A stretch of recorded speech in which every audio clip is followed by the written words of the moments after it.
अपनी चर्चा अपने चरणों में अर्पण करवाने का प्रयास करें। मुझे दया दें, मेरे मन मस्तिष्क पर उतरे और चर्चा करवाएं। देखा जाए भैया, देखा जाए दीदी, हम लोग चर्चा में आते हैं, चर्चा में जाते हैं, लेकिन सिर्फ ये हम वक्ता की तौर पर वाच देते हैं कि साहब श्री हरेंद्रानंद ने हमें 3 सूत्र दिया है। पहला दया मांगना, दूसरा चर्चा करना और तीसरा नमः शिवाय से अपने गुरु को नमन अर्थात प्रणाम निवेदित करना। ये तो आम भाषा बन गई है, आम शब्द बन गया है, आम वाक्य बन गया है। और हम आप करते क्या हैं चर्चा में?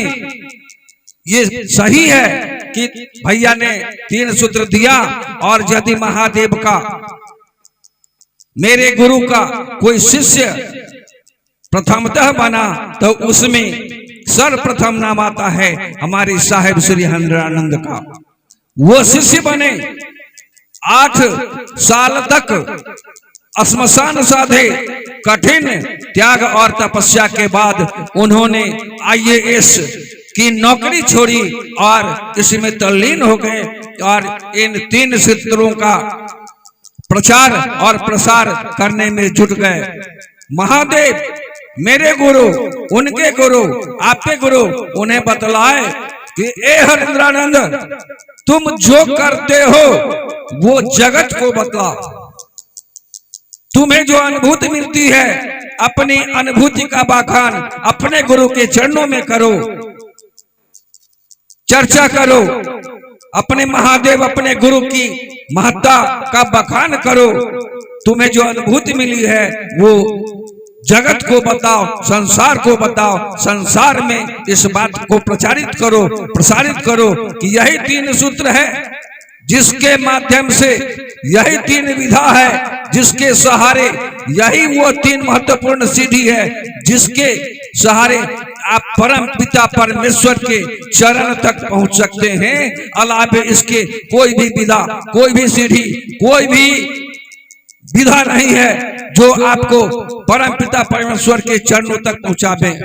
जब भैया और दीदी, मैं बार बार गुजारिश करता हूं, आप ये जानने का प्रयास करें, ये समझने का प्रयास करें कि चर्चा में जो हम गुरु भाई या गुरु बहन आते हैं, हमारी या आपकी क्या क्षमता है, क्या कैपेसिटी है, क्या एबिलिटी है कि आप चर्चा में जाएंगे। अपने रोजमर्रा की जिंदगी से तो फुर्सत ही नहीं है तो गुरु कार्य में कैसे जाएंगे। लेकिन यदि अपने गुरु को याद कीजिएगा तो उसी में से, उसी व्यस्त जीवन में से आपको कुछ न कुछ समय महादेव जरूर निकाल देंगे जहां की आप अपने गुरु की महत्ता की चर्चा करेंगे। तो ये 3 सूत्र तो आम बात है। ये जानने का प्रयास करें कि हमारे जो गुरु हैं भगवान है, भगवान को ही हम लोगों ने गुरु वरण किया है। ये देवों के देव महादेव है। इस धरातल पर, इस जगत में अनेक सारे देवी देवता हैं, लेकिन हम लोगों ने किन्हीं देवताओं को गुरु वरण नहीं किया है। न बजरंगबली को किया है, न माँ दुर्गा को किया है, न राधे कृष्ण को किया है, न अनन्य देवताओं को किया है। वरन यदि चुना है तो ऐसे और सबल सक्षम गुरु जिनका नाम महेश्वर शिव है। इस धरातल पर, इस सांसारिक जगत में जितने भी देवी देवताएं हैं सभी देव कहलाते हैं, लेकिन देव के पहले उपाधि लगी हुई है हमारे गुरु में, आपके गुरु में है क्या? वो है क्या? महादेव। ये तो देवों के देव हैं। यही वजह है, यही कारण है कि इन्हें महादेव कहकर हम लोग पुकारते हैं। महादेव कहकर हम लोग दया मांगते हैं। आप या हम ये भी जानने का प्रयास करें कि हमारे भगवान महादेव जो गुरु स्वरूप में यहाँ मंचासीन हैं, क्या गुण के धारक हैं?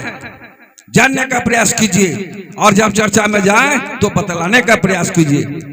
पढ़ा लिखा ही चर्चा नहीं कर सकता है, एक मूर्ख भी अपने गुरु के चरणों में अपने गुरु की चर्चा चर्चित कर सकता है। चर्चा सुनने से और सुनाने से भी सफल होता है। ऐसा नहीं कि हम चर्चा में गए, मुझे चर्चा मिल गया, मुझे भजन मिल गया तो हम बड़े भाग्यशाली हैं। जी नहीं, यदि किसी कारणवश आपको चर्चा या भजन नहीं भी मिला तो उतना ही फलाफल आपको होगा जितना कि चर्चा सुनने या फिर चर्चा सुनाने से होगा।